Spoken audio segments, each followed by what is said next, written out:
falling away. I'm falling away. I'm falling away.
Harvesting the multitudes of the earth into his cause, just before the close of the great controversy between the forces of good and evil. It's going to be done in a unique manner. This grain plains is going to take people are going to eat the stuff, because it says spirits, demon spirits, will declare themselves to be inhabitants of far distant planets in the galaxies that are coming to warn the inhabitants of planet Earth of the impending destruction of the planet, unless something seriously proper is done to avoid it. This plan is a staged UFO attack on Earth. We have been preconditioned by all the media for the past couple of decades to slowly but surely start accepting the existence of aliens and UFOs.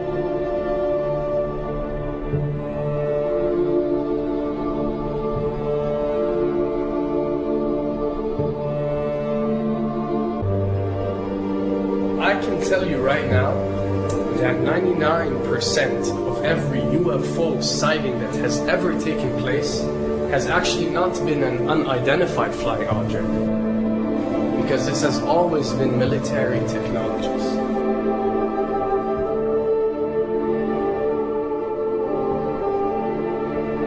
Why am I saying this? Because of the UFO phenomenon. Since the 60s, the amount of people who believe in extraterrestrials have skyrocketed, and they're only increasing day by day in our modern world. This only confirms the success and the plans that are taking place to first manipulate you to believe in UFOs, and second, to conduct a UFO attack that is going to force the whole world to unite to fight off this enemy and accept the New World Order.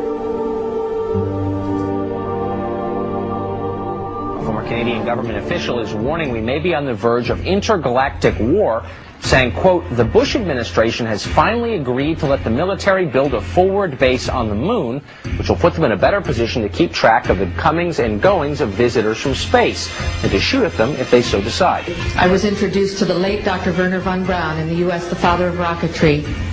In my first meeting with him, during that first 3.5 hours, he said to me, Carol, you will stop the weaponization of space, because there is a lie being told to everyone that the weaponization of space is now first being based upon the evil empire, the Russians. There are many enemies, he said, against whom we're going to build this space-based weapon system.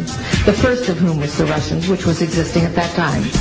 Then there would be terrorists. Then there would be third world countries. Now we call them rogue nations or nations of concern. Then there would be asteroids.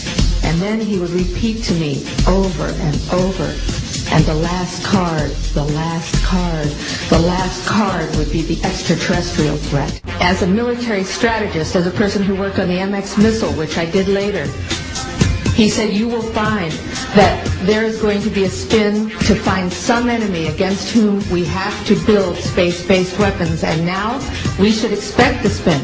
And that's the formula, except that it's all based on a lie. A supersonic saucer. Called the Silver Bug, it was truly revolutionary. The plans show in detail a multi-jet engine craft that boasted amazing maneuverability and speed.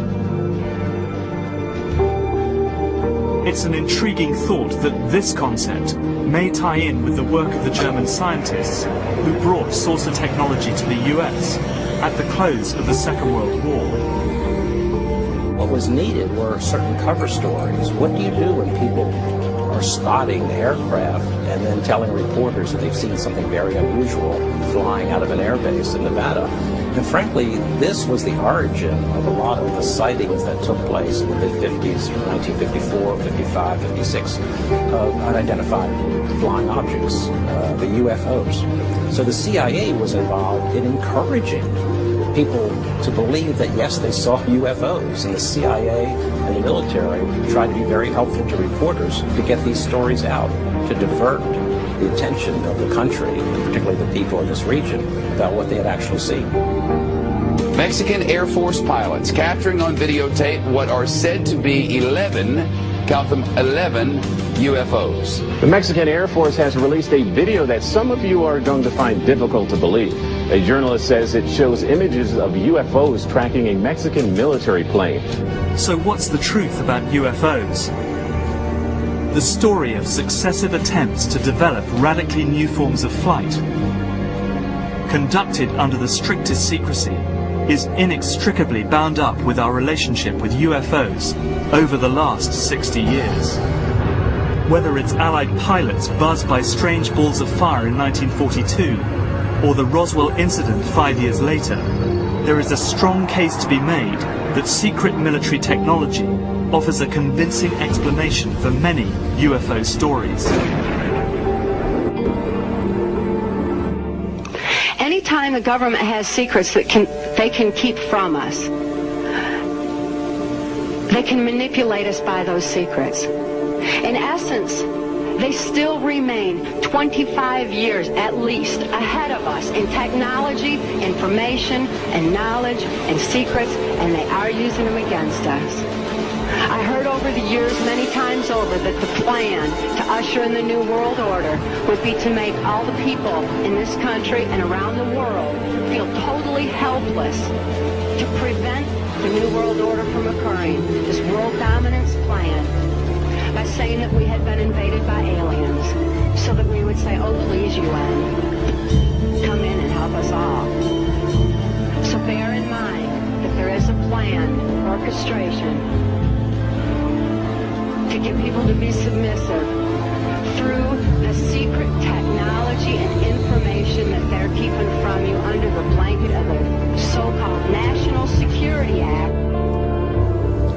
Now, it's no secret that the difference between what the government knows about UFOs and aliens and what is shared or released to the public is extremely enormous. And unfortunately, governments and several organizations on Earth are taking advantage of the UFO phenomenon to achieve worldly agendas. In top-secret underground bases, that a huge number of experimental rocket ships and circular flying discs were developed. The prototype V-7 craft was powered by engines manufactured by BMW. But we have been given patents from leading German manufacturing companies, including UHA, Krups and BMW, which prove beyond all reasonable doubt that Hitler considered the Nazi secret space program a top priority. And more than 15 billion Deutschmarks were spent developing craft of all shapes and sizes.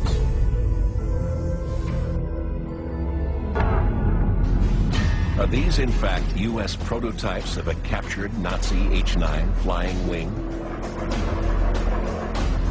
In the late 50s, the U.S. Air Force funds the Avrocar, a flying saucer that looked like a Nazi secret project called the Repulsi. And in 1965, a UFO crashes in Kecksburg, Pennsylvania.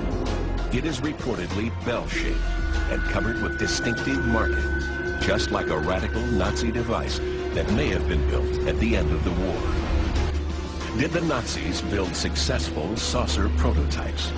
Did the U.S. government and other nations develop them in secret? Are all these sightings human-engineered craft? Is convinced that UFOs constructed by the Americans or the Russians will be used to support an OPS attack on the Earth of extraterrestrial origin. The media taking care of the rest, of course. The reason? Once the threat of international terrorism has dissipated, the war economies of the major powers, with the United States at the head of the pack, will need a new enemy in order to still prosper. War on Earth will be replaced by space war against an enemy from beyond.